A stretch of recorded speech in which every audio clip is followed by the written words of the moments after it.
Apa itu etika dan hukum pers? Etika pers merujuk pada kesadaran moral dalam kegiatan jurnalistik.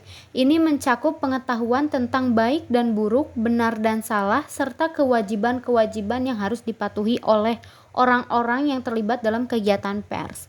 Unsur penting dari etika pers meliputi tanggung jawab, kebebasan pers, masalah etis, ketepatan, dan tindakan adil untuk semua orang. Hukum pers adalah seperangkat aturan yang mengatur kegiatan pers baik dalam bentuk cetak maupun penyiaran. Hukum pers berlaku pada setiap orang, kelompok, lingkungan kerja, lingkungan profesi, termasuk pers atau media sosial. Konteks e-journalism, pemahaman dan penerapan etika dan hukum pers sangat penting untuk memastikan bahwa konten yang disajikan sesuai dengan prinsip-prinsip moral, hukum, dan standar jurnalistik. Hal ini membantu menjaga kualitas, keandalan, dan integritas informasi yang disampaikan kepada masyarakat. Apa urgensinya hukum pers diberlakukan di negara RI? Urgensi diberlakukannya hukum pers di Indonesia sangatlah penting. Hal ini terkait dengan perlindungan terhadap kebebasan pers, menjaga independensi, dan meningkatkan profesionalisme dalam menjalankan peran pers, terutama dalam konteks tahun politik. Beberapa urgensi tersebut antara lain perlindungan terhadap kebebasan pers, meningkatkan independensi dan profesionalisme, dan yang terakhir menjaga keterbukaan dan keadilan informasi. Jenis pelanggaran di media konvergensi.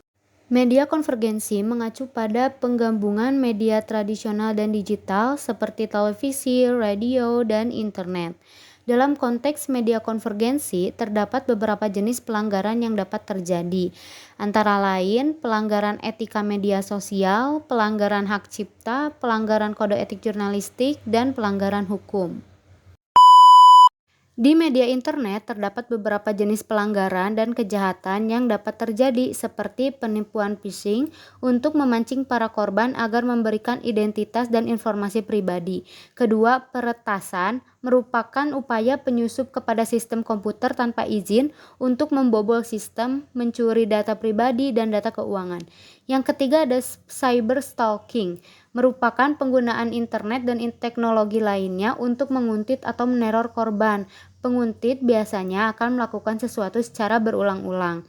Dan yang terakhir ada cyberbully, merupakan perundungan atau penindasan yang dilakukan secara online melalui internet dan teknologi lainnya. Biasanya hal ini terjadi pada kolom komentar di berbagai media sosial. Penegakan hukum dalam media massa dapat dilakukan melalui beberapa cara, antara lain yang pertama, pemberitaan kejahatan, kedua, kontrol terhadap para penegak hukum, ketiga, penyuluhan hukum kepada masyarakat, keempat, pengaturan media massa, dan yang terakhir, hak asasi manusia, demokrasi, pelanggaran, dan kejahatan hukum dalam media massa.